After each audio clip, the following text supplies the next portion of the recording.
Hey ladies, welcome back to my channel. So it's me, Shabree. I'm coming to you guys today with an update video on keto. If you haven't checked out my initial video, I'll link it below in my description box. In that video, I went over how I lost 60 pounds doing both intermittent fasting, calorie counting, and then keto towards the latter part of my journey. Since that video, I've lost another 12 pounds. So I've lost a total of 72 pounds on keto, and I've been maintaining it since then. Just to get right into the video, I wanted to touch a little bit on the new wave of keto. And I know keto isn't new. It's actually been around since the 1920s. Back then, doctors used it to treat their patients who had epilepsy to control their seizures.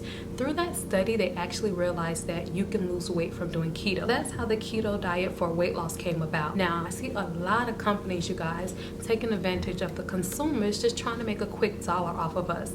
They've created keto shakes, keto protein snacks, keto drinks, and while all that's nice, it's not keto.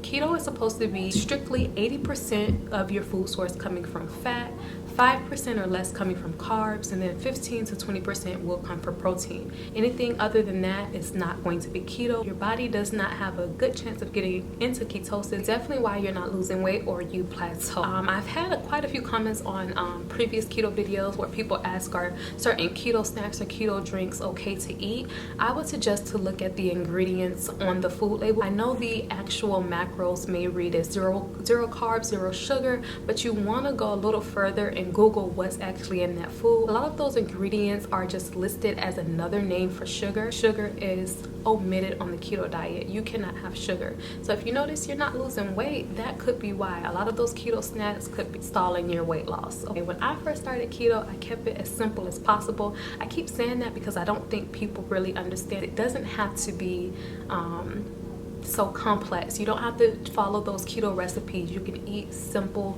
meals and still lose weight. I started keto. I followed Kendra at the Black Keto Girl on Instagram. That actually pushed me to go to YouTube and research keto, and there were not a lot of keto videos on YouTube probably like a year and a half ago. It has skyrocketed since then, you guys. So you have to understand, when I started keto, I did the research on my own. Like, I went to Google to calculate my macros. I made up my own meal plans. I researched what was keto and what was not. Like, I did all that research on my own. I didn't pay not $1, and I lost 60 pounds. And since then, I've lost another 12 pounds. Now, I have started to incorporate some keto recipes into my diet. You'll see that on some of the videos I have up on my channel on what I eat in a day on keto. There may be some genuine people on Instagram that are offering keto services. Just make sure you do your research and you're not paying money for something that you can do on your own. Like, I can give you guys a meal plan. Let me tell you, I'll give you an example. So say you wake up in the morning and you want breakfast.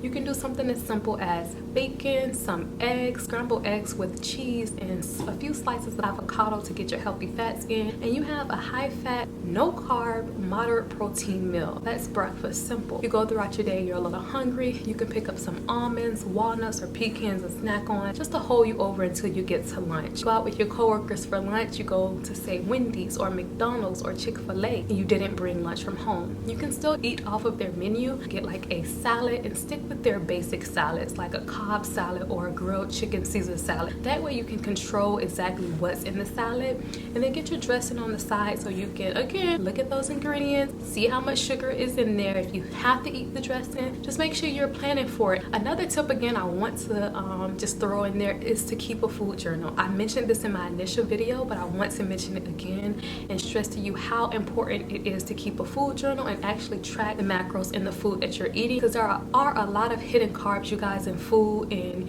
you would never know that it's in there thinking you're eating right and you're not. So if you take anything from this video, take that. Keep a food journal to track what you're eating. Now, I wanted to talk a little bit about the benefits that I've noticed since doing keto, long-term benefits that I've seen. Now, I would have to talk about becoming fat adapted. Now, I've done quite a bit of research on keto. I don't know everything, but I do know that it takes some time for your body to get into ketosis, to actually start burning fat as its primary source and not carbs. When I fall off of keto, you guys, and eat, However, for a week or two, once I get back on keto, I am able to get into ketosis really fast and go right into burning fat for weight loss. That is coined as the term becoming fat adapted.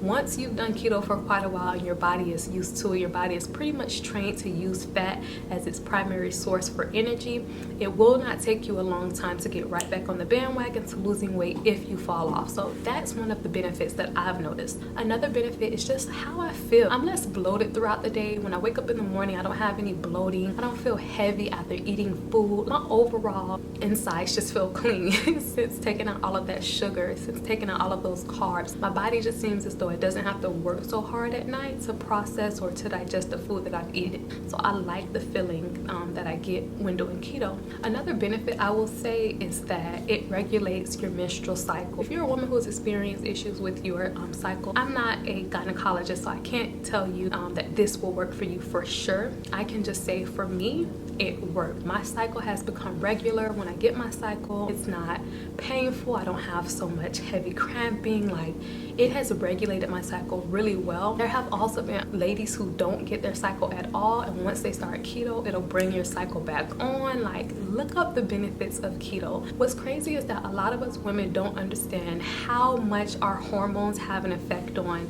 our weight. Also don't understand how much the food that we eat affects our hormones. Once you correct your hormones by changing your way of eating, everything else will eventually just fall into place. With keto, once you get to the point where I want to say you're not really seeing a change on the scale, so you've lost quite a bit of weight, you're at what you think is a plateau, but you're actually in turn really just losing inches off of your body. Like, my body composition has changed so much since doing keto.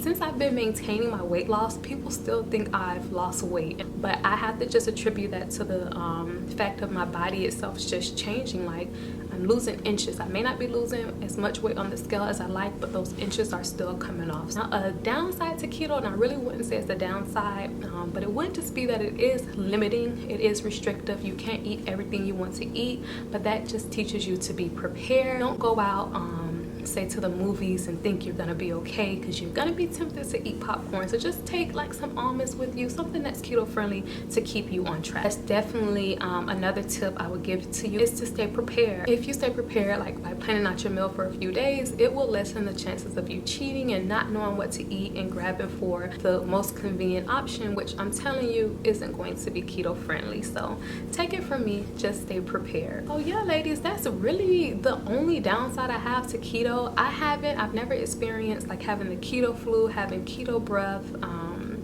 I haven't experienced any headaches like transitioning into doing keto. If I fall off, I don't get any of those things. I would just say, if you do, from my research, it seems as though after about that 3rd to 5th day, your body is fine. Another thing I want to mention, you guys, your body is going to tell you that you're hungry. Your body is going to tell you that it wants sugar, it wants carbs.